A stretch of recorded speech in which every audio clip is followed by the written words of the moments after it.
Mahuva breaking Mahuva શહેરના ભવાની રેસિડેન્સીના ચોકીદારની મોડી રાત્રે ઘાતકી હત્યા।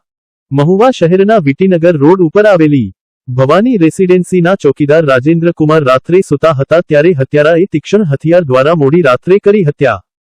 જોકે પીઆઈ સોલંકીના જણાવ્યા અનુસાર મરનાર ચોકીદાર રાજેન્દ્ર કુમાર સાથે આરોપી વચ્ચે કોઈ ઝઘડો અગાઉ કાનિક બોલાચાલી થઈ હતી। તેનું મન દુઃખ રાખીને ચોકીદારની તીક્ષ્ણ હથિયાર દ્વારા મોડી રાત્રે ઘા મારીને મોત નિપજાવ્યું છે। હાલ ડેડ બોડીને પીએમ અર્થે મહુવા જનરલ હોસ્પિટલ ખાતે ખસેડવામાં આવી। પોલીસે ગુન્હો નોંધી વધુ તપાસ હાથ ધરી। આરોપીને પકડવાની પોલીસે તજવીજ હાથ ધરી ચક્રો ગતિમાન કર્યા છે। રિપોર્ટર સમીર ખોખર, અમરેલી।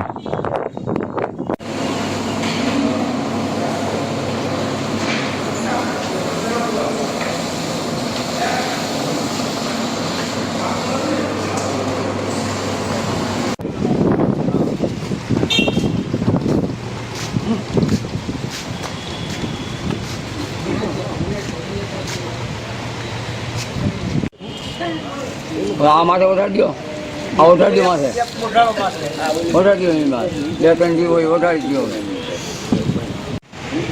જૂનાગઢ વાઘેશ્વરી મંદિર નજીક આધેડની હત્યા। ભરત જીવા મકવાણાની મોડી રાત્રિના હત્યા। જૂના મનદુખને કરાઈ હત્યા। પ્રાથમિક માહિતી 3 ઈસમોએ હત્યા કરાઈની પ્રાથમિક માહિતી। પોલીસે તપાસ હાથ ધરી। Reporter Ravindra Kansara, Junagadh.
News 18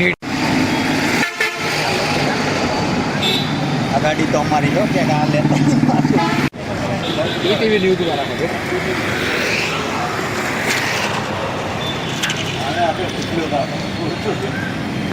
Instagram में नेम आवे ने बધી। જૂનાગઢમાં આવેલ કોર્ટની નવી બિલ્ડિંગ સામે એક મહિલાનો હંગામો। વકીલની કારમાં તોડફોડ કરી જાહેરમાં ભયનો માહોલ સર્જ્યો હતો। બનાવની વિગત એવી છે કે જૂનાગઢની નવી કોર્ટની બિલ્ડિંગ સામે એક મહિલાએ એક વકીલની કારમાં તોડફોડ કરતા અફરાતફરી મચી જવા પામી હતી। ઘટનાને કારણે રોડ પર ટ્રાફિક જામ થઈ ગયો હતો અને આ ઘટનાની જાણ પોલીસને થતા પોલીસ સ્ટાફને તાત્કાલિક ઘટના સ્થળે પહોંચી સ્થિતિને કાબૂમાં લીધી હતી અને આ સમગ્ર મામલે પોલીસે સઘન તપાસ હાથ ધરી છે।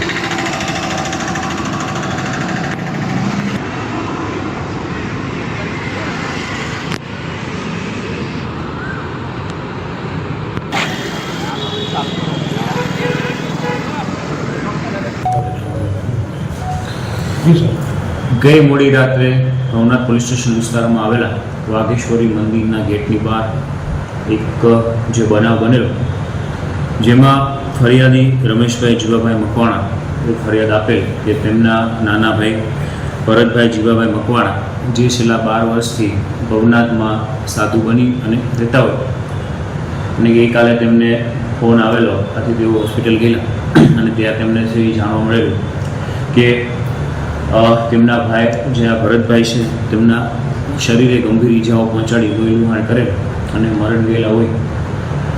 સમગ્ર બનાવની હકીકત મુજબ વાઘેશ્વરી મંદિરમાં નોકરી કરતા જમીનભાઈ વોરા ગઈકાલે રાત્રિના સમયે જ્યારે બહાર નીકળ્યા ત્યારે મંદિરના ગેટની બહાર તેમણે જોયેલું કે 3 લોકો છે એક વ્યક્તિને મારી રહેલા છે લાકડી અને દોરી વડે। આથી તેમને મારવા ના પાડેલી, રોકેલા, પરંતુ આ રોકાયેલા નહીં. તેથી આ જમીનભાઈ છે 112 અને પેરેલલ 108ને કોલ કરેલો. થોડા સમયમાં આ બંને વ્હીકલ ત્યાં આવેલા. 108 મારફતે આ જે ભરતભાઈ મકવાણા છે એમને સિવિલ હોસ્પિટલ લઈ ગયેલા, પરંતુ તે પહેલાં જ હોસ્પિટલ પહોંચે તે પહેલાં જ આ છે ભરતભાઈ મરણ ગયેલા. સાથે સાથે 112ની ટીમ પણ ત્યાં પહોંચેલી અને આ જે પિયાગો રિક્ષા GJ11Z 9774 પણ આ જે મૃતક છે તેની સાથે સિવિલ હોસ્પિટલ પહોંચેલી. એની આ ત્રણેય અશોક દેવશિવભાઈ બગડા, અશોક પુંજાભાઈ પરમાર, અતુલ રણમણભાઈ મેર, આ ત્રણેય શખ્સોએ ગઈ મોડી રાત્રે મૃતક ભરતભાઈ મકવાણાને શરીરે લાકડીઓ વડે આડેધડ માર મારી અને ગંભીર ઇજાઓ પહોંચાડી લોહી લુહાણ થતાં છે એ ઘટના સ્થળે જ મરણ ગયેલા છે. ભવનાથ પોલીસ સ્ટેશન દ્વારા હત્યાના બનાવનો ગુનો દાખલ કરવામાં આવેલો છે તથા આ ત્રણેય આરોપીને છે એ ઘટના સ્થળેથી જ પોલીસ દ્વારા છે એ રાઉન્ડઅપ કરવામાં આવેલો છે અને આગળની તપાસ છે ભવનાથ PI દ્વારા ચલાવેલી છે. આરોપીઓ હાલ રાઉન્ડઅપ હોય તેમની જે પ્રાથમિક પૂછપરછ કર્યા મુજબ અગાઉ આ અતુલ રણમણ મેર કે જે મૂળ કુતિયાણાનો હોય અને આ મૃતક ભરતભાઈ મકવાણા એ પણ મૂળ કુતિયાણાના ઈશ્વરિયા ગામના હોય. સાથે સાથે આ અશોક દેવશીભાઈ બગડા એ પણ કુતિયાણાના ઈશ્વરિયા ગામના વતની હોય.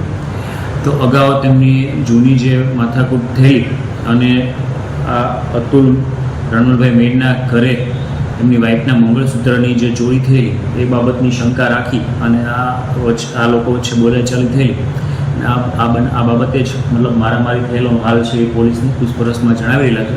આમ છતાં આરોપીને એરેસ્ટ કર્યા બાદ તેમના રિમાન્ડની પણ કાર્યવાહી કરવામાં આવશે. વધુ વિગતો છે આરોપીઓ પૈકી આ અતુલ રણમણ મેર ઉપર છે પ્રોહિબિશનના ગુના છે પોરબંદર જિલ્લામાં દાખલ થયેલા છે. અશોક બગડા વિરુદ્ધ પણ પ્રોહિબિશનના ગુનાઓ દાખલ થયેલા છે.